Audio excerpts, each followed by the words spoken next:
typical stuff, 5 to 7. 5 to 7 minutes. And John's, the title of his speech, Stress Management, Practical Technique. Thank you. I picked a topic that I'm somewhat familiar with, but before I do, just let me ask, show of hands, has anybody here ever experienced any stress?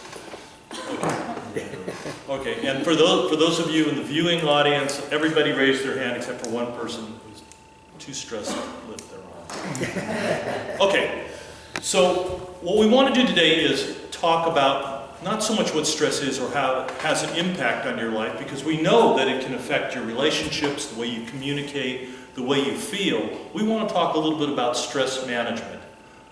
There are some very simple techniques that you can use to manage your stress.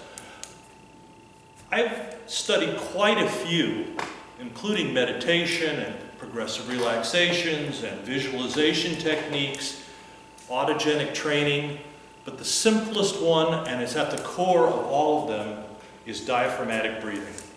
What I'm going to ask you to do is stand up, and I want you to put one hand over your stomach and one hand over your chest. For those of you who only have one hand, put it over your stomach. I want you to inhale, take a deep breath, breathe in, and notice whether your hands are moving when you inhale, and tell me which way your hands move as you inhale. Does anybody experience any hand movement? Okay, what happened for you? Out.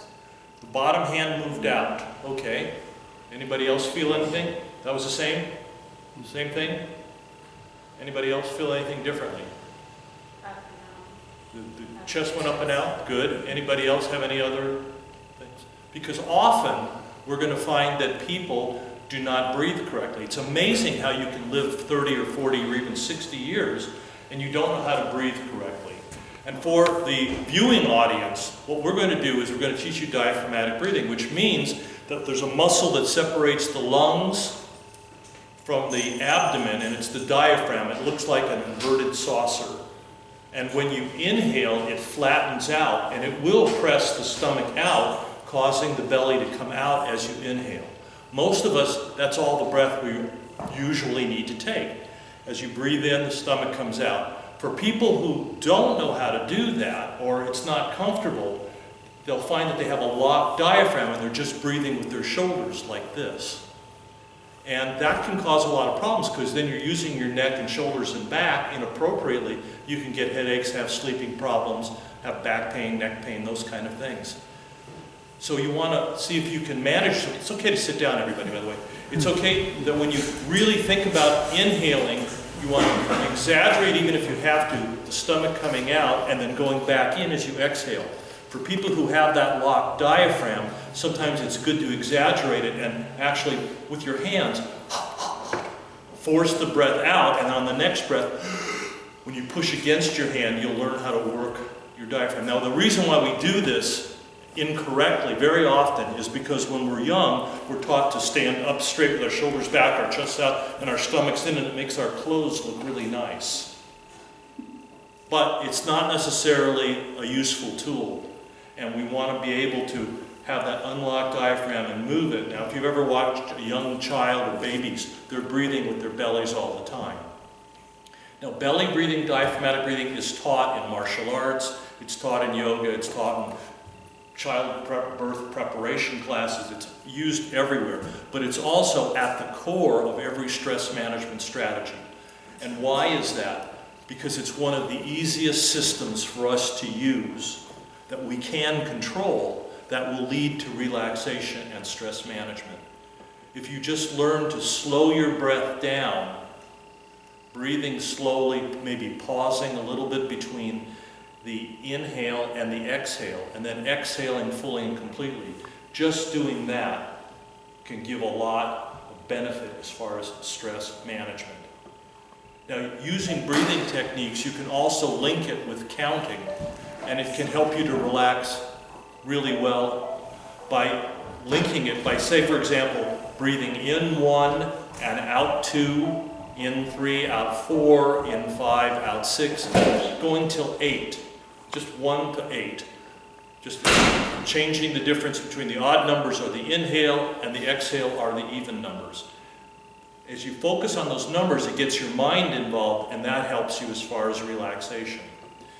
To make that even better, I like teaching a technique where you breathe in counting 1 to 4, you pause counting 1 to 4, and then you exhale fully and completely counting 1 to 8. Now, even if you finish exhaling at 5 or 6 on that last part of it, if you can just continue to count to 8 before you breathe in again, that's really helpful. One more technique involved with breathing that I want to share with you. Has anybody here ever had problems sleeping at night, getting to sleep, or maybe waking in the middle of the night and then having a hard time returning to sleep? There's a technique where you count backwards from 50 down to 1.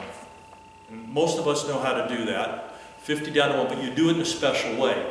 As you're breathing very slowly and diaphragmatically, let your jaw relax, let your shoulders relax. And as you count backwards from 50, you count 50, and then you count 1, 2, 3. And then you count 49, 1, 2, 3. Then you count 48, 1, 2, 3. And you continue to progress through that. And again, your mind is so busy thinking about those numbers that it starts to relax. Most cases, you won't even get to 1 and you'll be able to relax. Unless you're an attorney, and then you go all the way down from 50 down to 1, and you come and you argue with me at the second class and say it didn't work, and then you ask them what happened. Well, I did it again, and I said, well, what happened the second time through? He said, well, I fell asleep, and I said, you win.